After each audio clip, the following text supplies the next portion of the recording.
और good governance के लिए टेक्नोलॉजी की काफी आवश्यकता है। और मुझे लगता है कि साइंस को मैं कर सकता हूँ। यदि किसी इंफ्रास्ट्रक्चर प्रोजेक्ट्स में मुझे लगाया जाता है तो मैं अधिक कंट्रीब्यूट कर सकता हूँ। उसके अलावा डिजिटाइजेशन, जो फाइल्स के डिजिटाइजेशन है, उसमें मैं काफी कुछ कर सकता हूँ। इसके अलावा जिस इतना अधिक पॉपुलेशन बर्डन हमारे पास है, technology can provide us a solution.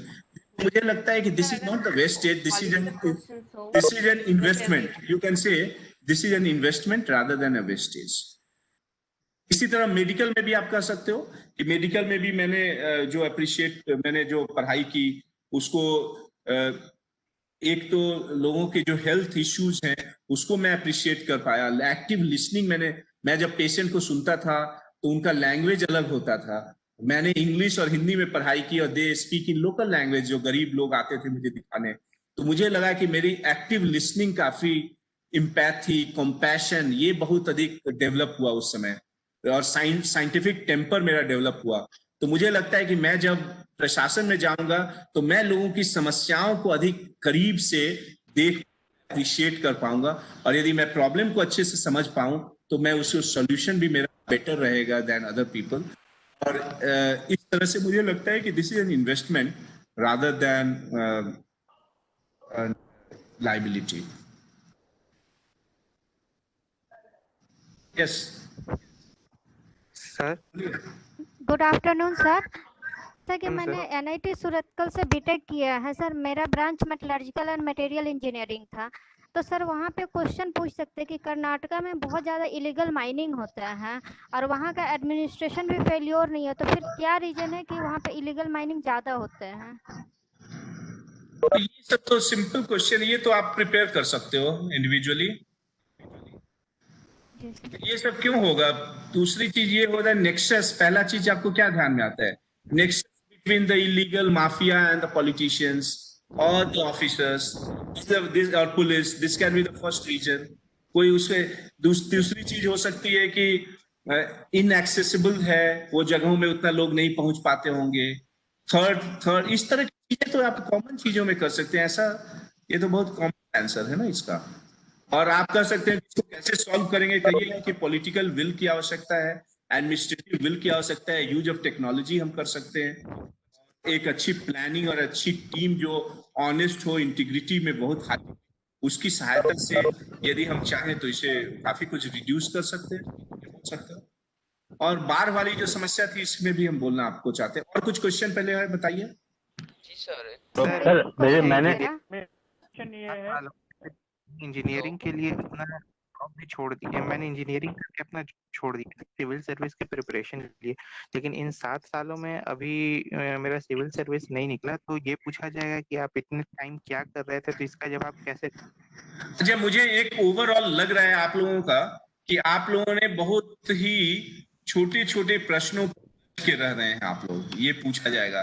एक चीज मैं फिर से क्लियर करना चाहता हूं।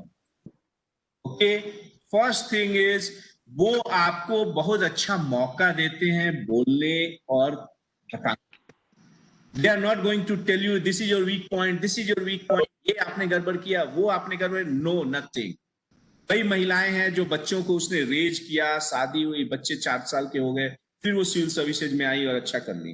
किसी ने आपने तैयारी किया, नहीं हो पाया, तो आप उसमें कह सकते हैं कि भाई आई प्रिपेयर्ड, एंड मैं प्रिपेयर भी कर रहा था और साथ में कुछ समाज में बच्चों को पढ़ा भी रहा था, कुछ सोशल वर्क या NGO में भी काम कर रहा था। अभी मेरा, आई एम सो हैप्पी कि मेरा इस बार हो गया, और आई एम कॉन्फिडेंट कि मैं इस बार अपने परफॉर्मेंस और से अच्छा कुछ कर पाऊंगा। उन चीजों पे, निगेटिव चीजों पे वो बहुत ध्यान नहीं देते। सच बोलते हैं तो सच को लोग अप्रिशिएट करते हैं। ये मेरा personal time tested opinion. Sir मेरा इनकाउंटर है, जैसे अगर क्या कहते मेरा कोरोना,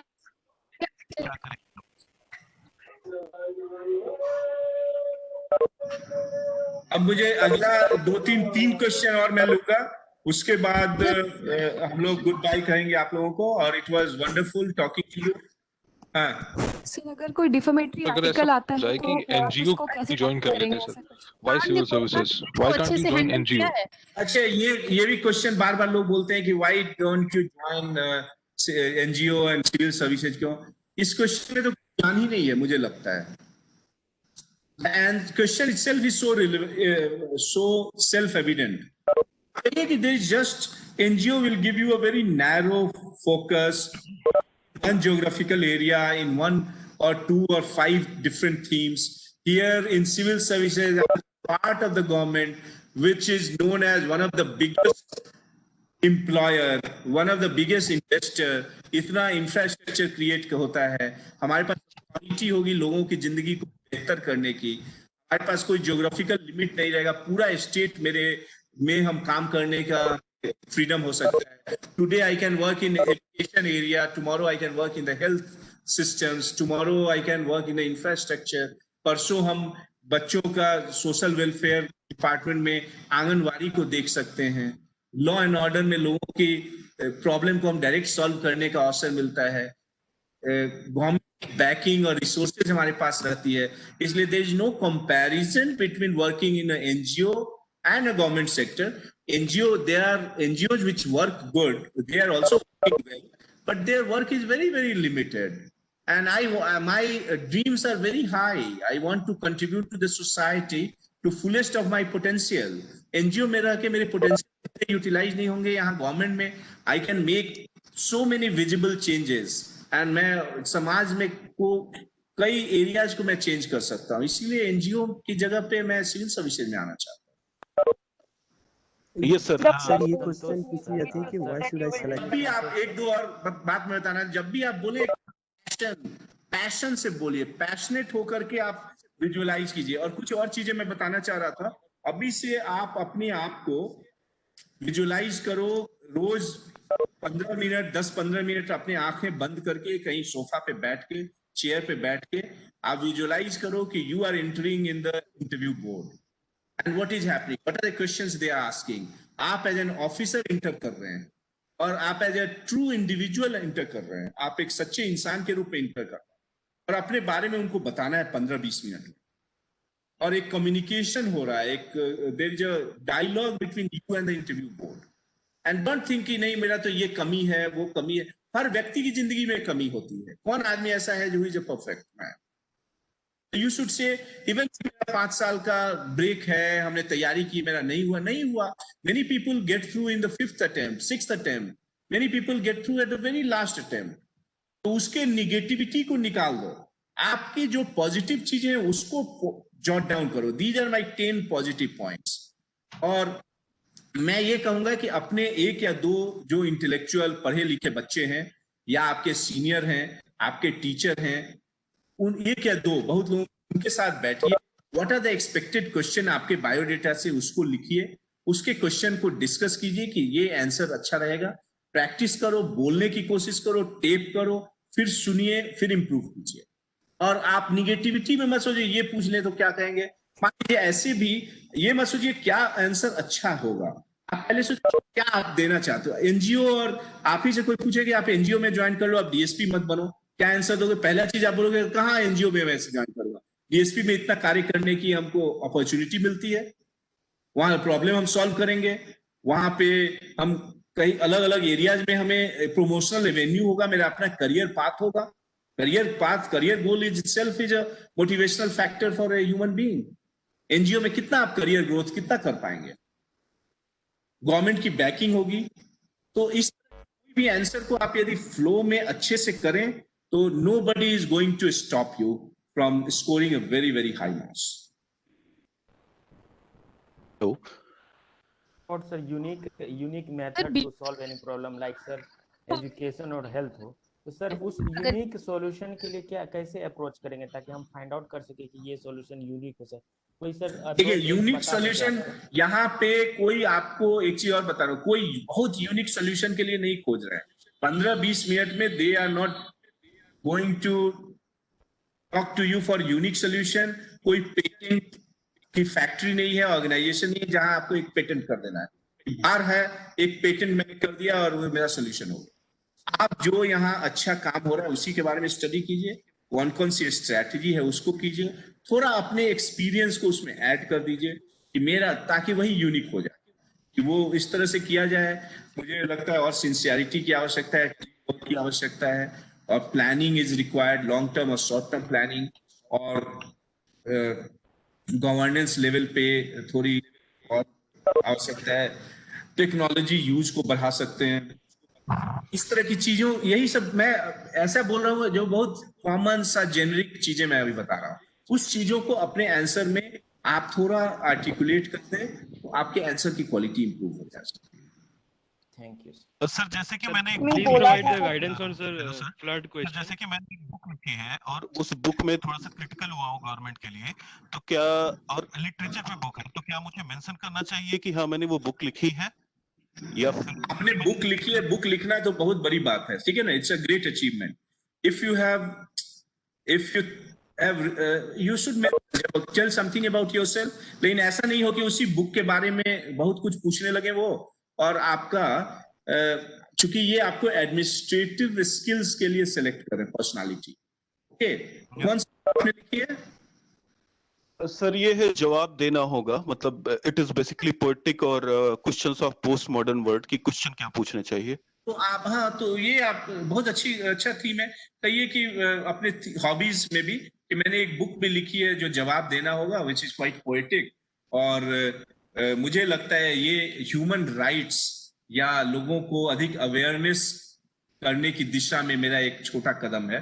उसी कदम को मैं आगे इस जर्नी को आगे बढ़ाते हुए अपने मिशन की तरफ मैं जाना चाहता हूं, जहां मुझे और ब्रॉडर कैनवास मिले, जहां समाज की मैं सेवा कर सकूं, लोगों को अवेयर कर सकूं, और रियल, अभी तो मैं बुक के माध्यम से कोशिश मैंने किया है, रियल लाइफ में मैं कैसे इसका प्रयास करूं, इसी कोशिश में मैं यहाँ आपके सामने साक्षात्कार के लिए मौजूद हूँ। कुछ ऐसा बट मेरा लिटरेचर थोड़ा सा, मतलब लिटरेचर पढ़ा मैंने बहुत ज्यादा नहीं है, लिखने का मुझे शौक है। वो लिटरेचर पे ऐसा आपसे कुछ नहीं पूछने वाले हैं कि आप प्रेमचंद जी की घटना कहानियों के बारे में बोलिए और महादेवी वर्मा की कविताएं सुनाइए, वो नहीं बोलेंगे। आप कह सकते हो कि मैं लिखने का मुझे शौक है, लेकिन मैंने उस वजह से गहन अध्ययन नहीं किया है, ऐसा पूछेंगे वो लोग, ऐसा नहीं पूछते हैं। आप पूछेंगे तो यही आंसर कर सकते हो कि वैसा मैं साहित्य में के रूप में मैंने कभी बहुत पढ़ाई नहीं की है, लेकिन मेरी रुचि बहुत है, और कभी आवश्यकता समय मिला तो मैं इसमें गहराई में जाना चाहूंगा, इस तरह बोल सकते हो। बट ऐसे तो नहीं कह सकते। Please complete the flood question. Hello, Kindly try to complete the flood question. आपने बोला भी था कि हाँ, फ्लड अभी चूंकि फ्लड बहुत समसामयिक कंटेम्पररी इशू है, ठीक है, तो फ्लड में सबसे पहले लोग यही आपसे क्वेश्चन पूछते रहेंगे कि बिहार की समस्या में फ्लड, तो फ्लड में आपको तो पहला कुछ चीजें आप नोट करो। पहला चीज है कि उसका कुछ डेटा आपको बहुत रखने की जरूरत है, कि डेटा में कितने विलेजेस, कितने लोग फ्लड में ये होते हैं, हर साल कितने खर्च होते हैं। उसके बाद आप उसमें बताओ कि हम लोग ओवर पीरियड ऑफ टाइम क्या कोई अचीवमेंट हुआ है फ्लड को रोकने या फ्लड को मिटिगेट करने में। रोक तो आप नहीं पाएंगे, बिकॉज ये तो प्राकृतिक मानसून के समय ये आ जाता है, और दूसरे कंट्री से भी इसका ये जुड़ा हुआ है, नेपाल से, तो वहां से पानी को यदि छोड़ा जाता है तो उसके कारण से भी उसके कारण से ये अफेक्टेड हो जाता है, ठीक है। तो ये एक फ्लड है, तो उसमें आप ये कहो कि शॉर्ट टर्म और लॉन्ग टर्म में ये अभी तक पॉलिसी बनाई गई है, और हमें अलग अलग डिस्ट्रिक्ट्स के लिए डिस्ट्रिक्ट फ्लड मैनेजमेंट प्रोग्राम या प्लान को बनाने की आवश्यकता है। यदि बनाई गई है तो उसको उस टीम को फ्लड आने के 2 महीने पहले से एक्टिवेट करने की आवश्यकता है। जो इंटर स्टेट में यदि नेपाल के साथ और डायलॉग करने की आवश्यकता है कि कैसे हम मिटिगेट करें, क्या लोगों को हम, जैसे कई बार ये समुद्री तूफान आते हैं तो लोगों को रिहैबिलिटेट करते हैं। कुछ एरियाज में जहां काफी एक्यूट स्थिति होती है या जानवरों और माल जाल की अधिक ये होती है, तो उसको क्या हम दूसरी जगह उस समय शिफ्ट कर सकते हैं। तो इस तरह की चीजें, क्योंकि ऐसा कोई आपके पास सोल्यूशन नहीं है। यदि ऐसा सोल्यूशन होता है तो इतने बड़े बड़े ऑफिसर्स पॉलिटिशियंस लोग बैठे हुए इमीडिएटली सॉल्व कर दिए होते हैं, बट आपको कुछ बेस्ट प्रैक्टिसेस को स्टडी कीजिए कि जो पिछले 3 सालों में की गई हैं, और उन चीजों को शेयर कर सकते हैं वहां पे कि इन सब चीजों को हम लोग कर सकते हैं। और लॉन्ग टर्म के लिए आप ये कर सकते हैं कि हमें यह भी स्टडी करने की आवश्यकता है कि जो बहुत डेवलप्ड नेशंस हैं वो लोग, उन लोगों ने ऑस्ट्रेलिया या यूएस में फ्लड के सिचुएशंस को उन लोगों ने कैसे हैंडल किया। हमारे साथ सबसे बड़ी चुनौती यह है कि यहाँ डेंसिटी ऑफ पॉपुलेशन काफी अधिक है, और वो बहुत लंबे एरिया भी बहुत है जो फ्लड से अफेक्टेड है। इसलिए rehabilitation may not be the correct solution कि हम सबको रिहेबिलिटेट कर दें, बट कुछ एरियाज में हम रिहेबिलिटेट कर सकते हैं, कुछ एरिया में माइक्रो प्लानिंग कर सकते हैं, और इनफैक्ट हम टेक्नोलॉजी के यूज के साथ परिवार वाइज, फैमिली वाइज भी, हम जैसे पल्स पोलियो में किया जाता था, फैमिली वाइज भी माइक्रो प्लान बनाया जाता था फ्लड में, हम माइक्रो प्लान बना सकते हैं। ये सब चीजें हमें फ्लड के बीतने के बाद तुरंत करना होगा, ताकि अगले साल के लिए हम इस पे काम कर सकें। कई बार आप ये कर सकते हैं, कई बार मुझे ये लगता है कि फ्लड के समय तो हम लोग फायर फाइटिंग करते रहते हैं, इमीडिएट प्रॉब्लम को सॉल्व करते रहते हैं, बट लेटर उसके बाद ये प्रायोरिटी में नीचे चला जाता है। तो हमारी यह भी कोशिश होनी चाहिए कि फ्लड के खत्म होने के बाद हर साल हमने क्या उस पे सीखा और क्या हम कर सकते हैं, इसकी भी एक नॉलेज मैनेजमेंट या उस पे भी एक हम डॉक्यूमेंट बनाएं और उसको हम लागू कर सकते हैं। इस तरह के क्वेश्चन जो हैं के आंसर इस तरह से आप बना सकते हैं। बिहार में कोरोना के असर, सर ये क्वेश्चन बार-बार पूछा, इस पे अगर ओपिनियन मांगे जाए तो अभी क्या बोला जाए? बिहार में कोरोना के बीच इलेक्शन कराना, ओपिनियन मांगा जाए तो इस क्या तरह का बोलना मान लीजिए होगा? ओपिनियन पूछ दिया आपको, तो ये सब थोड़ा ट्रिकी क्वेश्चन है, बिकॉज लेकिन इसमें आपको ओपिनियन देने की भी जरूरत है। तो व्हाट यू कैन से कि personally I believe that corona के समय में इलेक्शन कराना उचित तो नहीं है। ओपिनियन अपना आराम से दे सकते हो, लेकिन साथ में ऐड भी कर दो, लेकिन चुनाव आयोग का ये प्रेरोगेटिव है, और चुनाव आयोग अपने बेस्ड ऑन सर्टेन डेटा और फीडबैक वो करता आ रहा है, इसलिए वो कर रहा है। इसके लिए ये सही है या गलत तो मैं नहीं कह सकता, लेकिन व्यक्तिगत रूप से मुझे लगता है कि कोरोना खत्म होने तक इंतजार करना चाहिए, क्योंकि जिसमें लाइन में लोग लगे रहेंगे तो पीपल विल गेट अफेक्टेड। कई लोगों की जिंदगी इससे में मृत्यु भी हो सकती है, और उसकी जिंदगी बचाने के लिए मेरा व्यक्तिगत ओपिनियन है कि कोरोना खत्म होने तक बिहार में इलेक्शन को रोका जा सकता है, ऐसा बोल। सर ये क्वेश्चन एक कभी-कभी पूछ लेते हैं कि why should I select you and not the others, तो इस तरह के सिचुएशन में क्या बोल? इस तरह से यदि पूछ दिया उसने कि why should I select you, तो आप हल्का सा स्माइल कर सकते हैं और कह सकते हैं कि I am not sure about other people, but I am very sure about my self, क्योंकि मेरे अंदर बहुत सिंसियरिटी है, बहुत हार्ड वर्क मैं करता आ रहा हूँ। क्योंकि अपना 1-2 एग्जाम्पल देते जाना कि यहाँ मैंने बहुत हार्ड वर्क, मैं बहुत सिंसियर स्टूडेंट हूँ, और मुझे लगता है कि I am very passionate, I believe that I am very very passionate about public service, क्योंकि मुझे लोगों की समस्याओं को मैं जाना, उसे सॉल्व करना बहुत पसंद है। और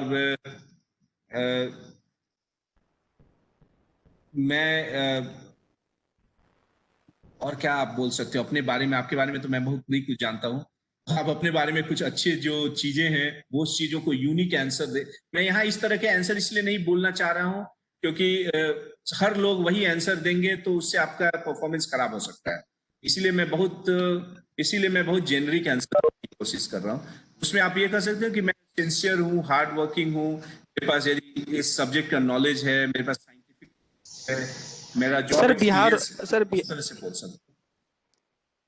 बोलिए। सर पटना और रांची को कंपेयर करने के लिए सर क्या कर सकते हैं? अगर आप पोस्टेड होंगे तो सर आपकी प्रायोरिटी क्या क्या चीजों पे पहले होगी, तो इसमें सर क्या मतलब क्राइटेरिया कैसे? ये यदि आपको क्वेश्चन पूछते हैं कि व्हाट आर योर प्रायोरिटीज यदि आप जिले में पोस्टेड होंगे, इसका आंसर आप बेस्ट हो सकता है कि आप कहते हो कि मैं ये डिपेंड करता है कि किस जिला में पोस्टेड हूँ, क्योंकि बिहार के में सारे जिलों में अपने यूनिक चैलेंजेस और समस्याएं हैं, उनकी अलग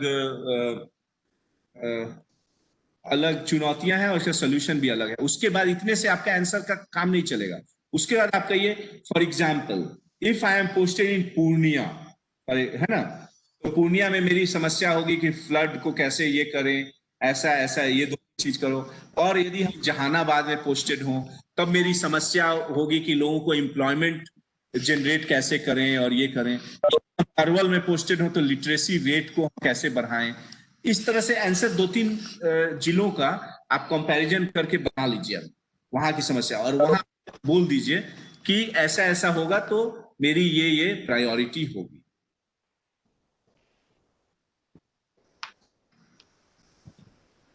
okay,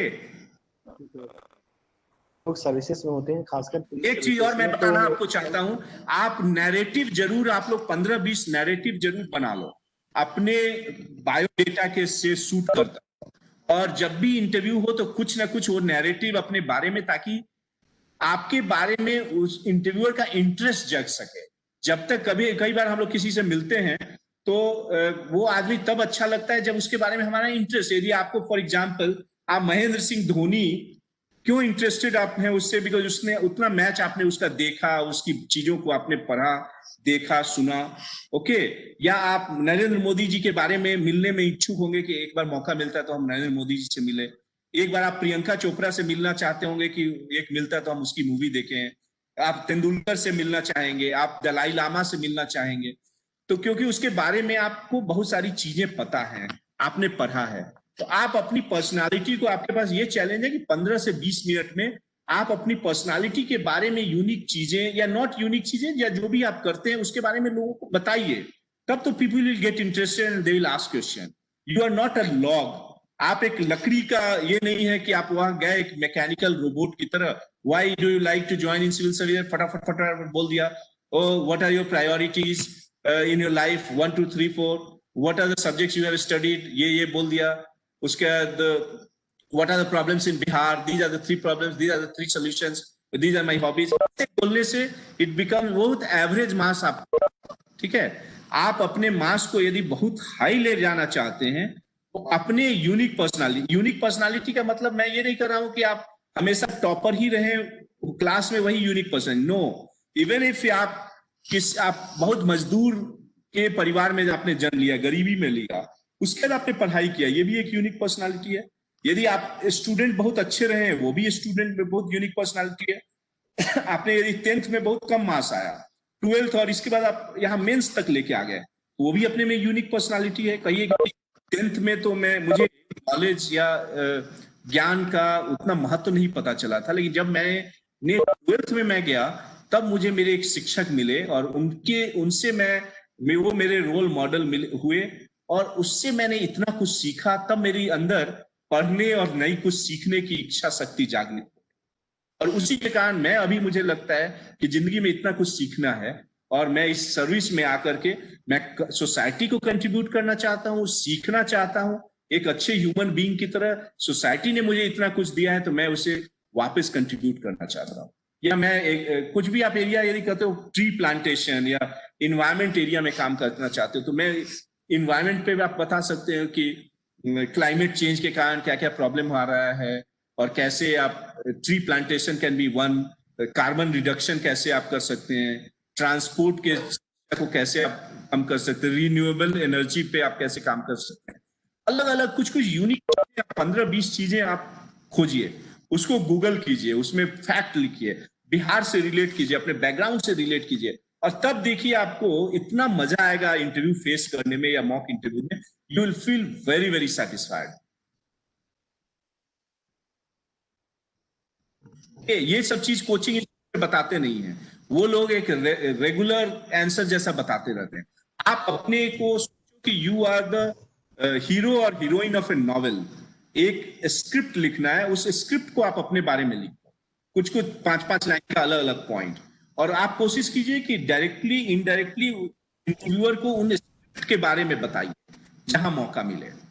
it should not be a literature, वहां जाके गाना गाने की जरूरत नहीं है, पोएट्री सुनाने की जरूरत नहीं है। बी सिंसियर, बट वही उसी स्क्रिप्ट। जैसे मान लीजिए आप गया के रहने वाले हैं, तो वहां कौन कौन सी क्या यूनिक चीजें हैं बोध गया के बारे में, वहां क्या समस्याएं हो सकती हैं, उसका सोल्यूशन क्या है, वहाँ के संस्कृति बिहार में इतनी अधिक समृद्ध है, उसके बारे में थोड़ा बहुत जानिए। कुछ चीज वहां जरूरत हो तो बोल दीजिए।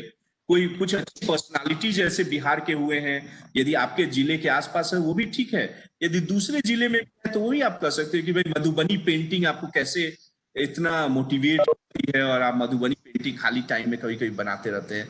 Even if this is not your hobby, doesn't matter. यदि मान लीजिए नई हॉबी में आप सोचते हैं, आप मधुबनी पेंटिंग के बारे में बोल सकते हैं।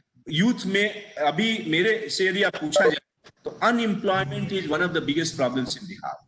अनएम्प्लॉयड यूथ की संख्या जिस ढंग से बढ़ रही है, इस पे आपको अपना तैयार करने की जरूरत है सब लोगों को, कि कैसे आप स्किल्स डेवलप देंगे, स्किल को स्टैंडर्डाइज कैसे करेंगे, उस स्किल को डिजिटाइज कैसे करेंगे, लोगों को टेक्नोलॉजी से कैसे जोड़ेंगे, और मार्केट में जो स्किल की आवश्यकता है प्राइवेट सेक्टर और पब्लिक सेक्टर से कैसे लिंक कर पाएंगे आप, और जहां जहां डिमांड है यदि वहां पे हाई स्टैंडर्ड ऑफ ये नेगोशिएशन करके और दूसरे स्टेट में आप भेज सकते हैं। अभी इंटर माइग्रेशन जो हुआ है कोरोना में, ये भी एक अपने आप में एक बड़ा जबरदस्त एक, उसके विषय में आप कहो कि कहाँ यदि फेलियर रह गया तो आप वहां पे एक चीज और है, गवर्नमेंट को थोड़ा बहुत क्रिटिसाइज भी कर सकते हो। स्ट्रॉन्ग वर्ड में नहीं, नॉट क्रिटिसाइज, गवर्नमेंट के से आप डिसएग्री भी कर सकते हो। आप कह सकते हो कि कोरोना में तो सब चीजें में काफी कुछ मेहनत हुआ, बट इंटर स्टेट जो माइग्रेशन हुआ मजदूरों, आई पर्सनली बिलीव कि उसमें कहीं चूक हो गई। एक तो या तो गवर्नमेंट कुड नॉट आइडेंटिफाई कि इतनी बड़ी संख्या में लोग मजदूर इधर उधर रहे ये यहाँ, या उनको आने जाने के लिए जो व्यवस्था की गई थी वो उचित नहीं लगी, क्योंकि कई बार पैदल मजदूर देखते हुए मेरा हृदय द्रवित हो गया, ये बोल सकते हो आप, ये सोच रहे हो। लेकिन इसमें ये अपॉर्चुनिटी आपको दिखती है कि अब हमें पता चल रहा है कि हम लोग स्किल मैपिंग कर सकते हैं, कौन से स्किल वाले लोग कहाँ कहाँ रहते हैं, और वहां लोकल लेवल पे हम एम्प्लॉयमेंट जनरेट कर सकते हैं, या फिर एक ऐसा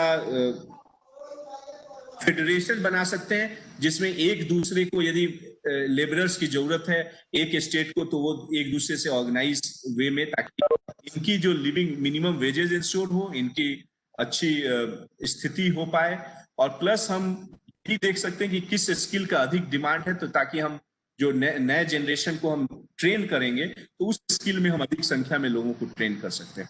एक जगह आप डिसएग्रीमेंट भी दे दिए, सॉल्यूशन भी दे दिए, प्रॉब्लम भी बता दिया, सॉल्यूशन भी दे दिए।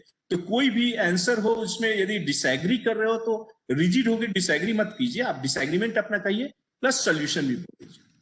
जैसे मैं जब इंटरव्यू में गया था तो मुझसे उन्होंने पूछ दिया कि Rabri Devi is the chief minister of your state, do you think that Rabri and this is such a non progressive step, हमें बोला उसने।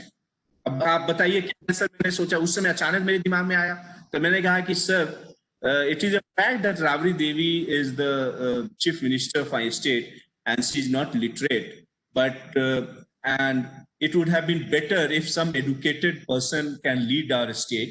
That would have been better for the state.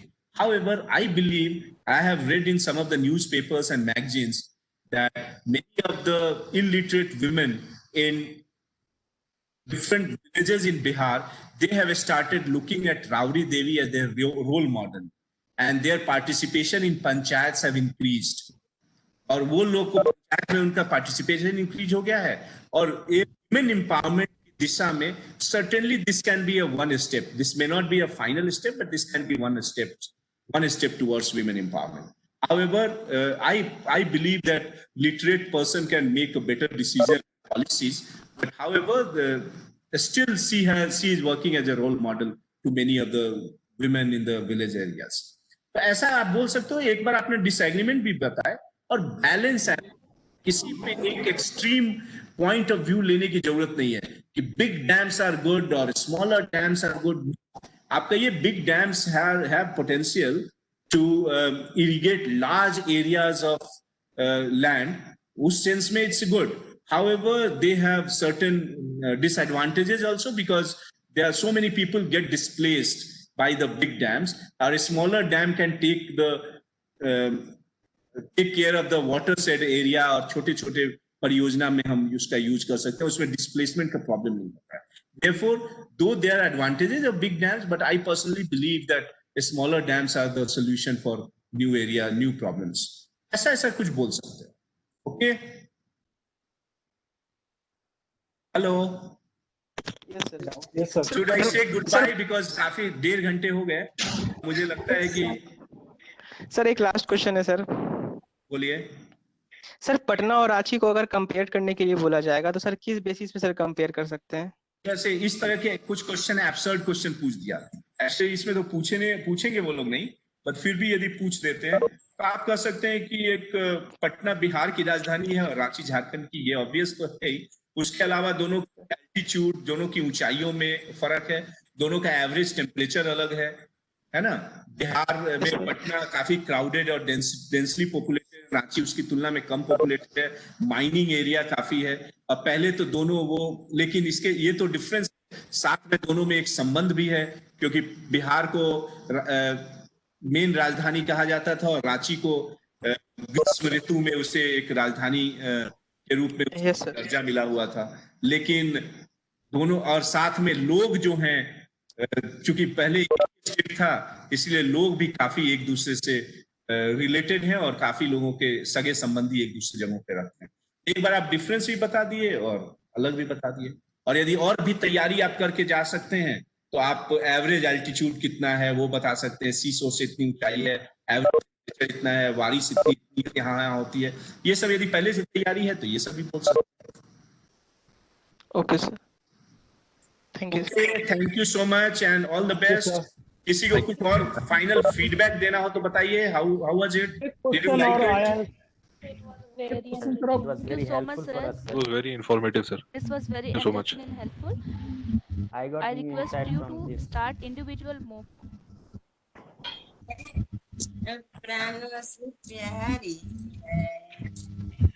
आप लोगों को यूजफुल लगा तो आई एम सो हैप्पी कि इससे यदि आपको कुछ सहूलियत मिले तो बहुत अच्छी बात है। और लास्ट में मैं एक वर्ड ये कहूंगा कि आप अपने को 10 मॉडल क्वेश्चन पेपर बनाओ, अपने स्क्रिप्ट को लिखो, सोचो you are the hero and heroine of that script, और देखना आप इतने सेटिस्फाइड होके वहां से आओगे। Be very positive thought process हो, वहां कोई भी आदमी आपके निगेटिव चीजों को पॉइंट आउट करने के लिए नहीं बैठा है, they want the best from you. मान लीजिए कई बार लोग बोलने में हिचकिचाएंगे, ये करेंगे, डोंट वरी अबाउट इट। यदि आप 15-20 मॉक इंटरव्यू ले लेंगे अपने दोस्तों के साथ तो वो उससे आपका प्रैक्टिस भी हो जाएगा। Thank you so much and I am proud of each and every one of you. और मुझे आशा है कि, और फैक्ट ऑफ बिहार को भी आप एक बार रिपीट करेंगे। ये चीज एक्सपेक्टेड कि आप सारे जो फैक्ट है, बेसिक फैक्ट, मान लो बहुत यूनिक सा फैक्ट पूछ दिया तो वो तो आप नहीं बता पाओगे कि बिहार में आप पूछेंगे कि, लेकिन बेसिक जो फैक्ट्स हैं उसको आप। Okay, goodbye, should I say goodbye to you? Thank you sir, thank you very much sir, Thank you so much. Sir.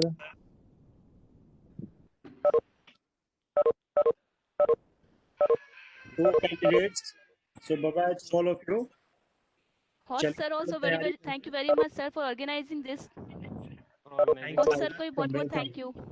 अगर आप लोगों को फायदा हुआ हो तो we definitely we very happy, और नेक्स्ट टाइम भी हम लोग जो भी आप लोगों का डिमांड होगा उसके अकॉर्डिंग सेशन ऑर्गेनाइज कर देंगे। But I would like to say one thing to all you, to please participate in mock interview, because there you will get individual feedback based on the performance in your mock interview, and then you can get a customized feedback which you can prepare and you can come again on the preparation of those feedbacks. इसलिए आप लोग mock attend करिए और ज़्यादा से ज़्यादा आप लोग participate करिए, because this is the last opportunity you people are getting, and after that you have to go and perform in the board. So never ever try to be lethargic, be active and participate actively. Thank you very much, have a good day. Thank you sir.